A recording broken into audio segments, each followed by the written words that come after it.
huruf setelahnya ini. Jadi huruf mim ini yang harus kita ketahui hukumnya, huruf apa begitu. Kita lihat di samping, huruf mim termasuk salah satu huruf idgham bi gunnah. Maka cara membacanya itu dengan cara memasukkan kemudian disertai dengan gunnah. Sekarang perhatikan tanda mad atau tanda panjang yang di kotak nomor 4.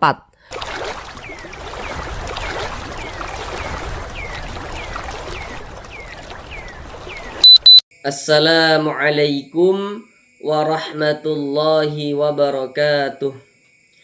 Apakah Bapak dan Ibu, saudara semuanya masih terbata-bata, belum lancar di dalam membaca Al-Quran, kemudian juga belum memahami ilmu tajwid? Mari belajar mengaji Al-Quran bersama kami. Akan kami jelaskan tajwidnya dengan pelan-pelan. Semoga dengan penjelasan tajwidnya yang pelan-pelan, semoga Bapak dan Ibu saudara semuanya bisa langsung memahami ilmu tajwid Al-Quran dengan mudah. Kemudian semoga langsung dapat bisa praktek dengan sendirinya ketika membaca Al-Quran. Kemudian bagi Bapak dan Ibu saudara semuanya yang masih terbata-bata, belum lancar di dalam membaca Al-Quran, maka dengan kita mempelajari ilmu tajwid, kemudian kita memahaminya, maka insya Allah akan bisa segera lancar di dalam membaca Al-Quran. Namun sebelum itu kami doakan terlebih dahulu, semoga Bapak dan Ibu saudara semuanya senantiasa dalam keadaan sehat, dipermudah segala urusannya, dikabulkan segala hajat-hajatnya, dan semoga senantiasa dilancarkan rezekinya, diberikan rezeki yang berlimpah ruah dan barokah oleh Allah Subhanahu wa taala. Amin ya rabbal alamin. Baiklah, langsung kita mulai belajar mengaji Al-Qur'annya. Kita kali ini akan belajar mengaji Al-Quran dengan penjelasan tajwidnya yang pelan-pelan, masih melanjutkan kembali pada surah Al-Baqarah ayat 246. Karena pada surah Al-Baqarah ayat 246 ini kita bagi menjadi beberapa bagian supaya durasi videonya tidak terlalu lama. Karena di sini kami berusaha menjelaskannya itu dengan detail, kemudian juga dengan pelan-pelan. Harapan kami semoga dengan penjelasan tajwidnya yang pelan-pelan itu, semoga Bapak dan Ibu, saudara semuanya bisa langsung dapat dengan mudah memahami ilmu tajwid. Kemudian semoga nantinya bisa langsung praktek dengan sendirinya ketika membaca Al-Quran sesuai dengan tajwid di surah apapun dan di ayat manapun. Sekarang ini kita masuk pada bagian yang terakhir daripada surah Al-Baqarah ayat 246 ini. Pada bagian yang terakhir ini kita akan belajar dari sini sampai sini. Sekarang akan kami bacakan terlebih dahulu dengan pelan-pelan. A'udzu billahi minasyaitonir rajim. Bismillahirrahmanirrahim. Falamma kutiba alaihimul qitalu tawallaw illa qalilan minhum wallahu alimun bizzalimin.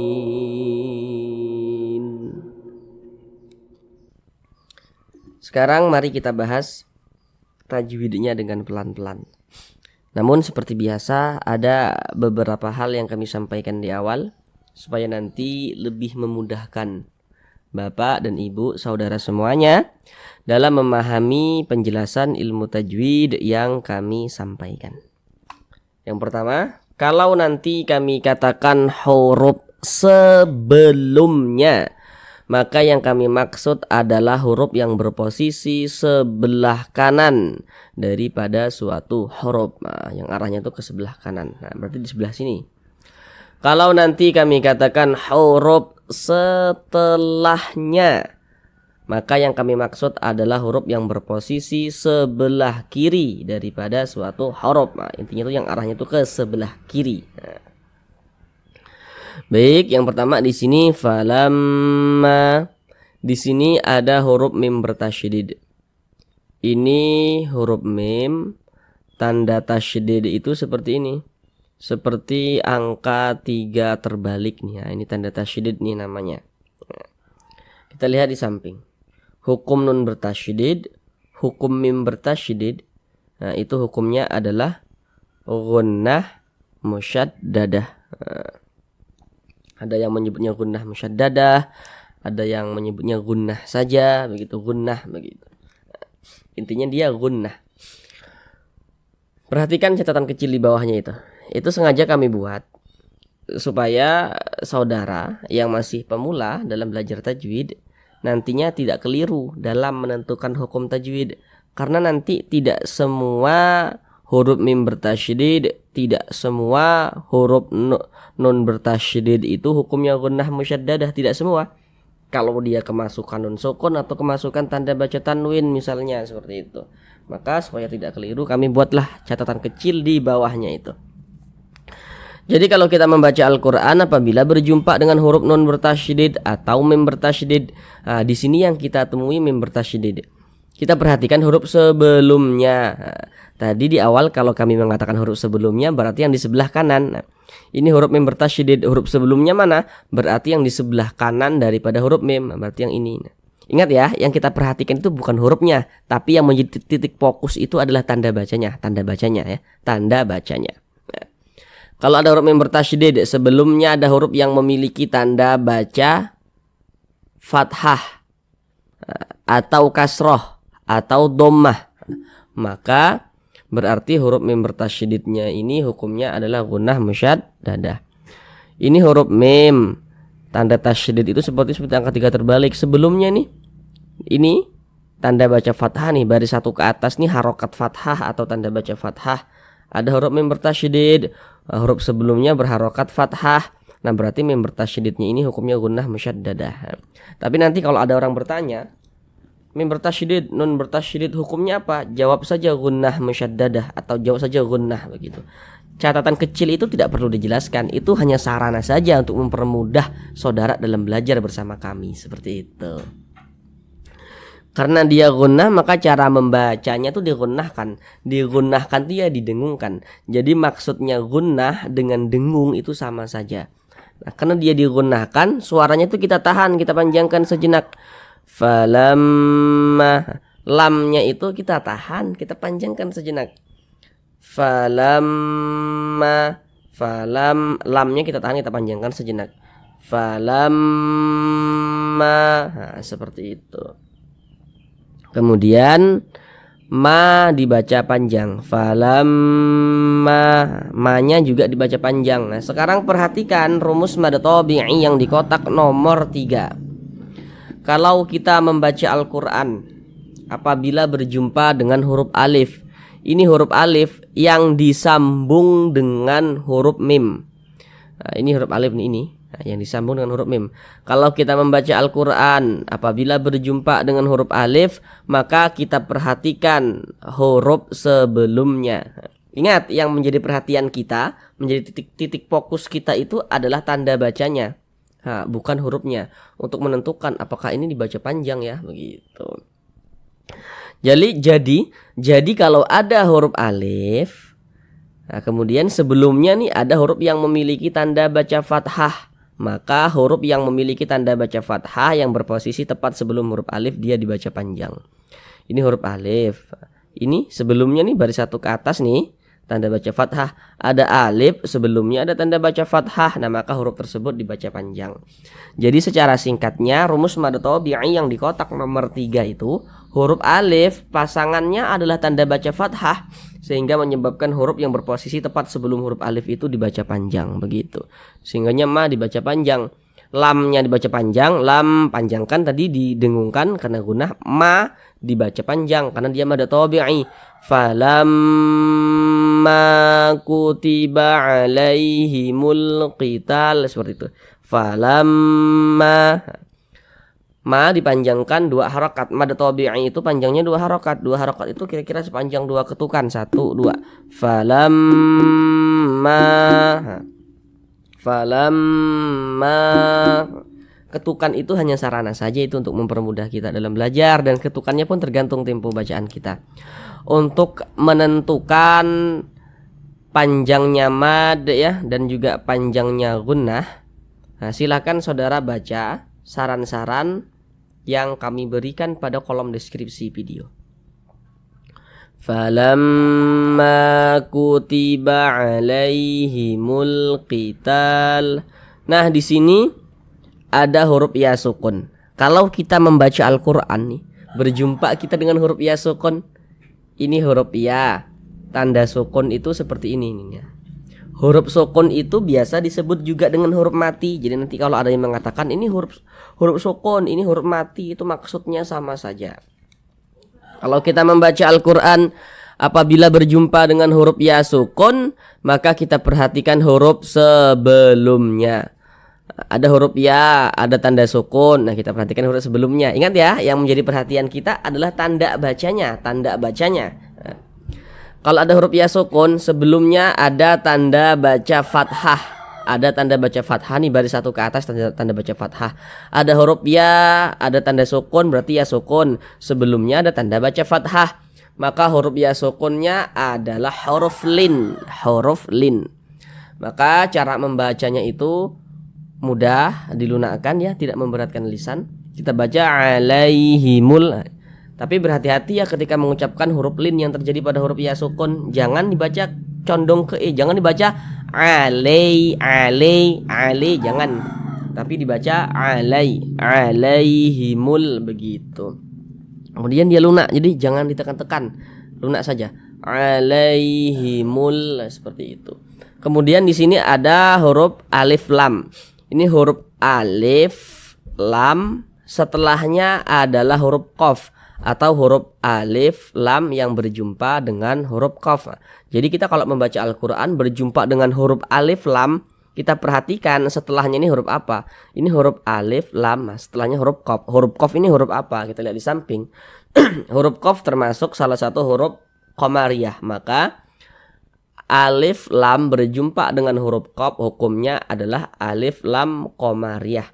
Maka huruf lam yang ini dibaca izhar, terbaca dia. Kalau alif lam qamariyah itu huruf lamnya dia terbaca dengan jelas, makanya dibaca izhar huruf lamnya ini. Makanya alif lam qamariyah itu biasa disebut juga dengan izhar qamariyah. Jadi nanti kalau ada yang mengatakan ini izhar qamariyah, ini alif lam qamariyah, itu maksudnya sama saja. Alaihimul qita, seperti itu. Kemudian ta juga dibaca panjang. Seharusnya ini saudara pasti sudah mengerti, sudah paham nih. Oh, ini ta pasti dibaca panjang begitu. Karena sebelumnya sudah kita bahas di sini. Nah, kita perhatikan rumus mad tabi'i yang di kotak nomor 3 lagi. Kalau kita membaca Al-Qur'an apabila berjumpa dengan huruf alif, ini huruf alif nih yang disambung dengan huruf ta. Kalau kita membaca Al-Qur'an apabila berjumpa dengan huruf alif, maka kita perhatikan huruf sebelumnya. Nah, ingat ya, yang jadi perhatian kita adalah tanda bacanya, yang menjadi titik fokus kita. Ada huruf alif, sebelumnya ada huruf yang memiliki tanda baca fathah. Maka huruf yang memiliki tanda baca fathah apabila dia berposisi tepat sebelum huruf alif, maka huruf tersebut dibaca panjang. Ini huruf alif. Nah, sebelumnya ini ada tanda baca fathah. Nah, maka huruf yang memiliki tanda baca fathah ini dibaca panjang. Mad tabi'i panjangnya 2 harakat. Qita begitu. Qita. Falamma kutiba alaihimul qitalu tawallau. Nah, di sini ada huruf waw sukun. Ini huruf waw tanda sukun tuh seperti ini. Nah, sebelumnya ada huruf yang memiliki tanda baca fathah. Kalau ada huruf waw sukun, ada huruf waw ada tanda sukun. Nah, sebelum huruf waw sukun itu ada huruf yang memiliki tanda baca fathah. ada waw sukun, sebelumnya ada tanda baca fathah nih, maka huruf waw sukunnya ini juga huruf lin. Jadi huruf lin itu terjadi dia pada dua tempat. Yang pertama nih di sini tadi ada huruf ya sukun, sebelumnya tanda baca fathah. Yang kedua huruf waw sukun, sebelumnya tanda baca fathah nih. Maka cara membacanya dilunakkan saja, mudah dia, tak memberatkan lisan, mudah. Tawallau, lau lunak, lau illa. La juga dibaca panjang. Kembali lagi ke rumus mad tabi'i yang di kotak nomor 3 lagi. Kalau kita membaca Al-Quran apabila berjumpa dengan huruf alif, mana huruf alifnya? Nih loh nih. Yang kayak bendera ke samping ini huruf alif nih. Huruf alif yang disambung dengan huruf lam. Nah, maka dia dinamakan lam alif. Kalau kita membaca Al-Quran apabila berjumpa dengan huruf alif, kita perhatikan huruf sebelumnya. Ada huruf alif, sebelumnya ada huruf yang memiliki tanda baca fathah. Maka huruf yang memiliki tanda baca fathah yang berposisi tepat sebelum huruf alif, maka huruf tersebut dibaca panjang. Ini huruf alif, sebelumnya ada huruf lam memiliki tanda baca fathah dia, maka huruf lam ini dibaca panjang. Mad tabi'i panjangnya 2 harokat. Illa qalilam minhum.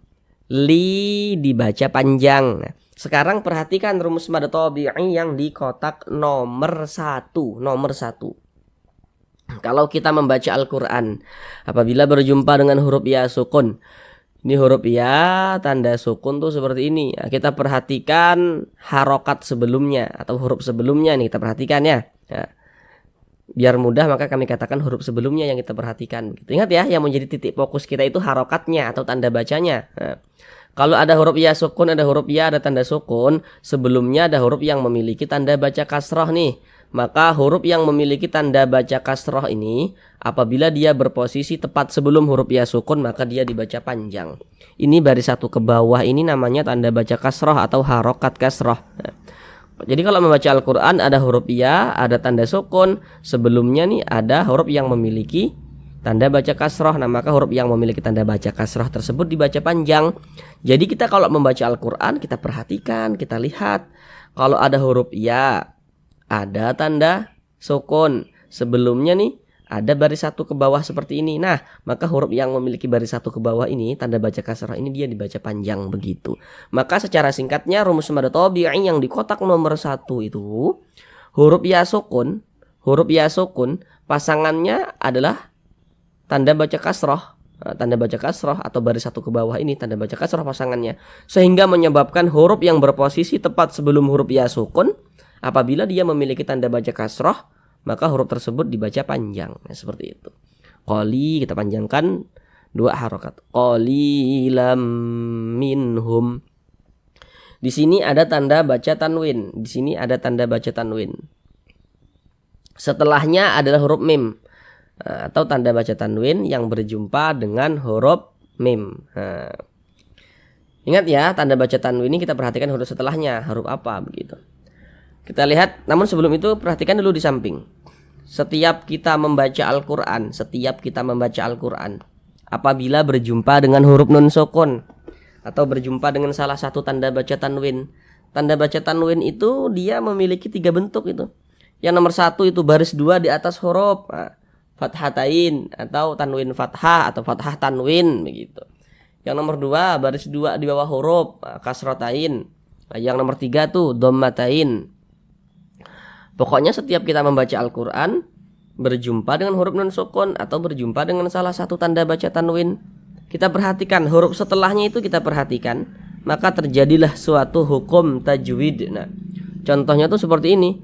Tanda baca tanwin setelahnya adalah huruf mim. Nah, ingat ya, bukan ini. Nanti saudara bingung pula.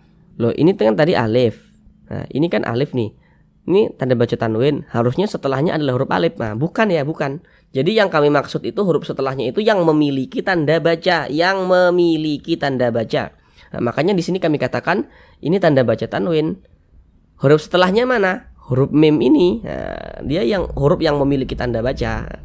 Maka ini tanda baca tanwin, setelahnya adalah huruf mim. Huruf setelahnya ini yang harus kita ketahui, yang wajib kita ketahui supaya kita bisa menentukan hukum tajwidnya itu apa begitu. Huruf setelahnya ini, jadi huruf mim ini yang harus kita ketahui. hukumnya huruf apa begitu. Kita lihat di samping, huruf mim termasuk salah satu huruf idgham bi gunnah.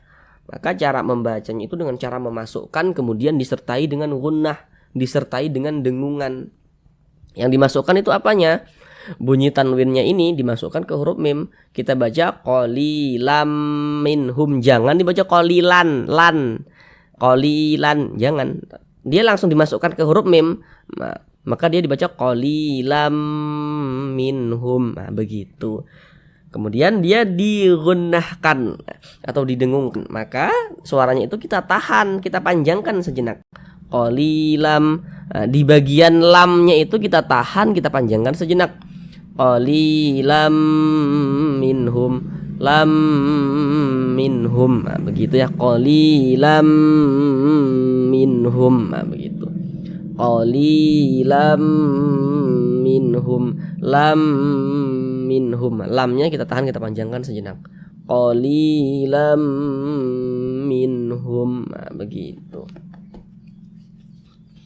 Kemudian di sini ada huruf non sukun. Ini huruf non tanda sukun tuh seperti ini, setelahnya adalah huruf H.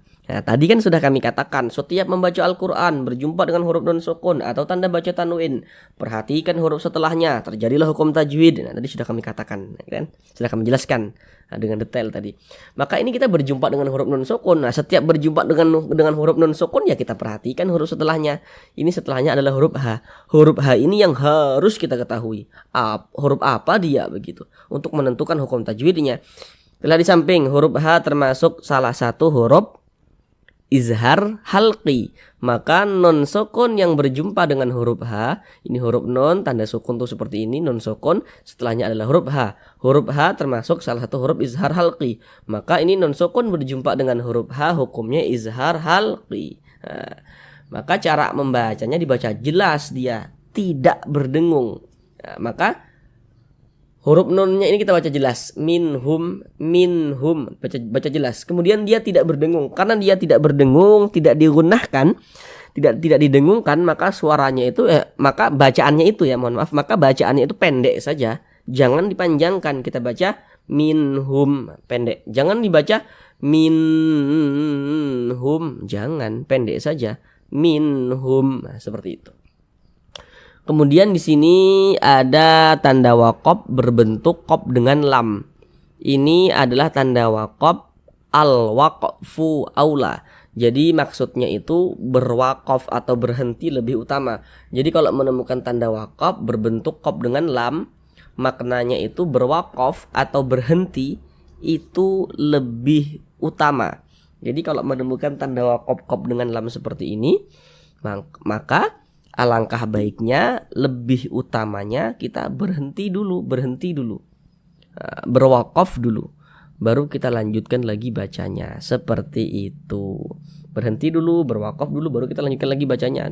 Karena dia maknanya berwakaf lebih utama atau berhenti lebih utama begitu. Tapi kalau misalkan tidak berhenti di tanda waqaf dengan lam ini, apakah boleh? Ya boleh-boleh saja, boleh-boleh saja.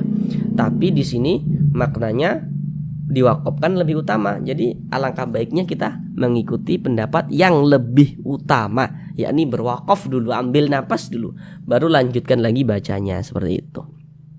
Kemudian di sini wallah, di sini ada lafaz Allah. Setiap kita membaca Al-Qur'an, apabila berjumpa dengan lafaz Allah, membaca Al-Qur'an kita berjumpa dengan lafaz Allah, kita perhatikan huruf sebelumnya yang memiliki tanda baca. Ini lafaz Allah. Mana huruf sebelumnya yang memiliki tanda baca? Nah, berarti huruf waw ini. Ingat ya, yang kita perhatikan itu bukan hurufnya, tapi yang menjadi titik fokus kita adalah tanda bacanya atau harokatnya. Harokatnya atau tanda baca huruf sebelumnya ini yang kita perhatikan untuk menentukan apakah lafaz Allah ini dibaca tebal atau dibaca tipis, seperti itu. Jadi kalau ada lafaz Allah sebelumnya ada huruf yang memiliki tanda baca fathah, ini baris satu ke atas, ini tanda baca fathah, maka lafaz Allah kita baca tebal sehingga dibaca wallah. Jangan dibaca wallah, jangan, tapi ditebalkan wallah, begitu. Yang dapat menebalkan lafaz Allah itu ada dua bentuk tanda baca atau ada dua bentuk harokat. Yang pertama yang dapat menebalkan lafaz Allah adalah tanda baca fathah, nih baris satu ke atas tanda baca fathah.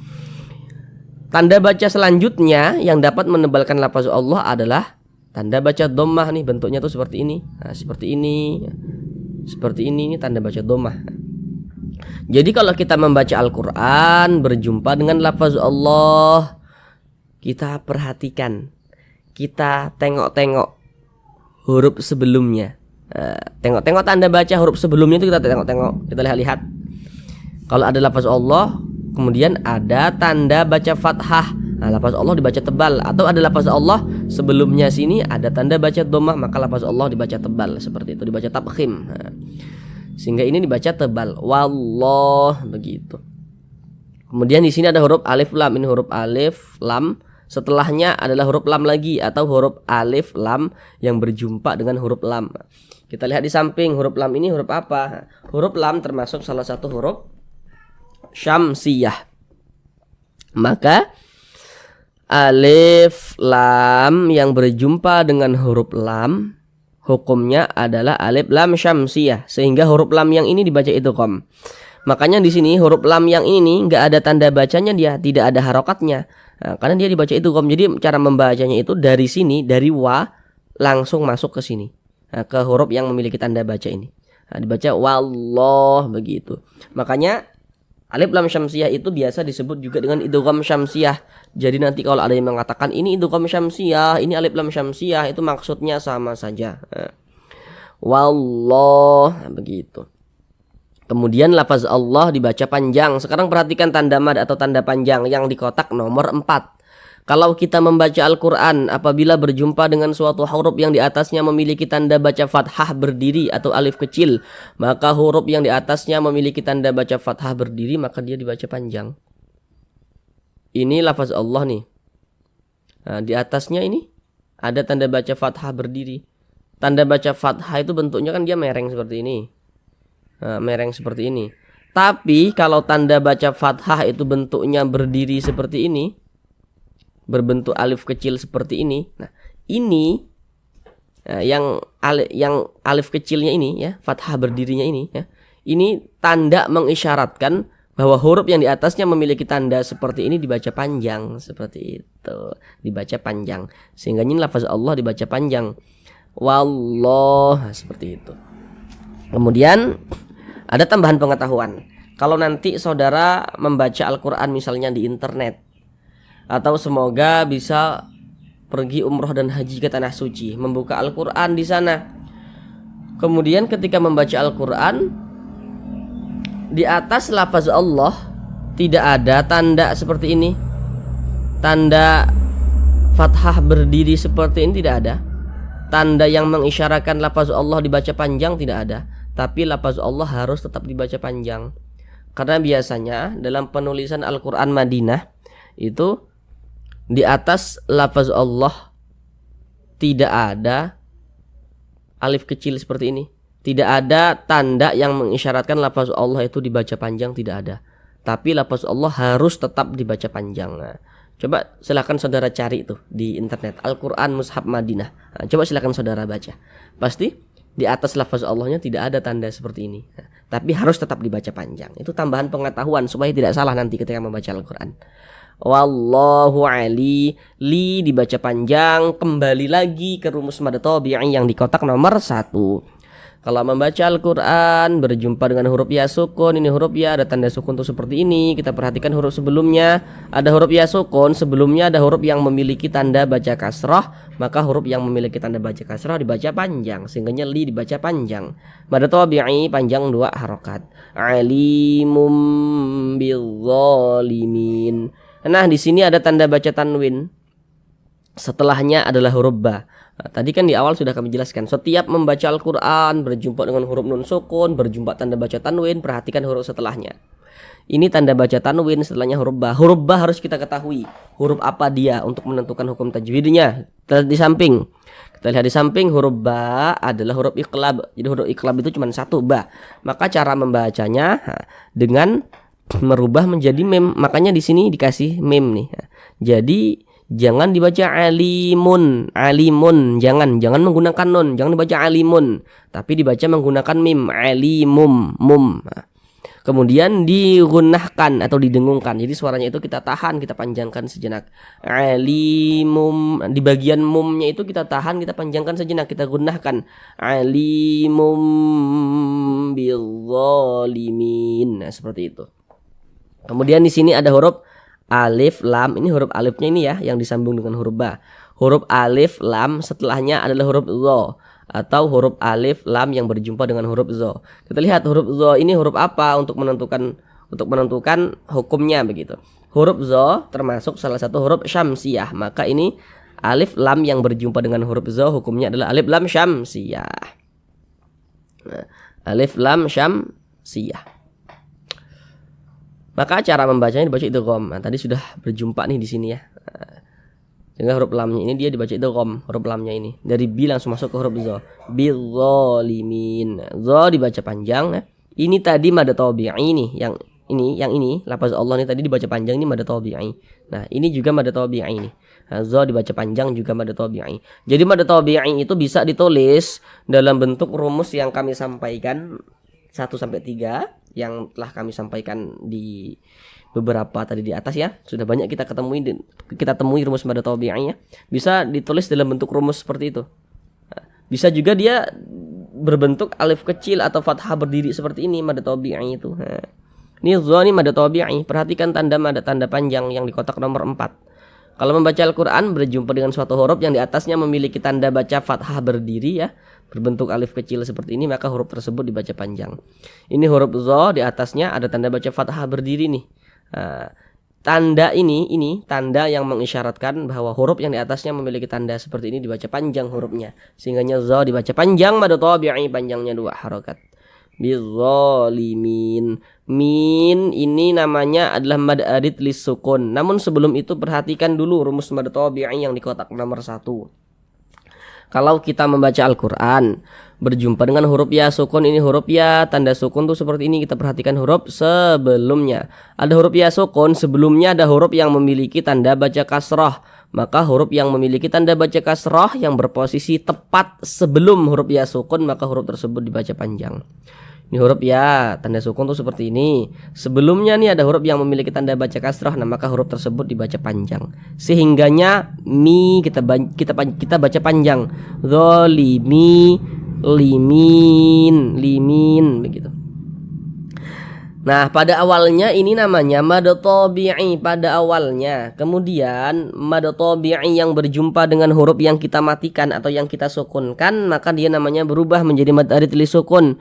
Panjangnya boleh 2 harokat, boleh 4 harokat hingga 6 harokat. Yang terpenting konsisten dalam setiap kali membaca Al-Quran. Maksudnya konsisten itu setiap kita membuka Al-Quran, membaca Al-Quran kita, kalau di atas mad arid li sukun kita baca 2 harokat, sampai ke bawah semua mad arid li sukunnya kita baca 2 harokat. Kalau di atas mad arid li sukun kita baca 4 harokat, sampai ke bawah semuanya kita baca 4 harokat. Jadi dalam setiap kali kita membuka Al-Quran, kita membaca Al-Quran harus konsisten dalam membaca mad arid li sukunnya. Harus sama seperti itu antara atas dan bawah seperti itu. Mana huruf yang kita sukunkan? Huruf nun. Ini kalau kita berhenti atau berwakaf tepat di huruf nun, kita baca zalimin, jangan zalimina, limina, jangan, tapi dibaca limin begitu. Kenapa huruf nunnya kita sukunkan atau kita matikan? Kaedahnya kalau kita berwakaf atau berhenti tepat di huruf yang tidak dibaca panjang, maka hurufnya itu kita sukunkan, kita matikan. Ini kita berhenti atau berwakaf tepat di huruf nun.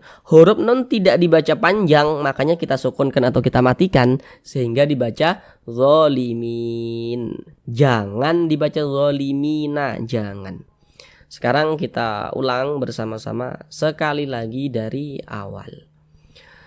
Falamma kutiba alaihimul qitalu tawallaw illa qalilam minhum wallahu alimum bizzalimin. Terima kasih. Supaya tidak sia-sia, tidak buang-buang waktu ya dengan apa yang telah kita pelajari, tidak lupa lagi, maka senantiasalah untuk menyempatkan waktu membuka Al-Quran dan membacanya. Kemudian untuk huruf-hurufnya, rumus-rumusnya yang kami sampaikan itu diingat. Nah, supaya nanti semoga saudara secepatnya bisa memahami ilmu tajwid dan dapat menguasainya dengan baik. Terima kasih. Assalamualaikum warahmatullahi wabarakatuh.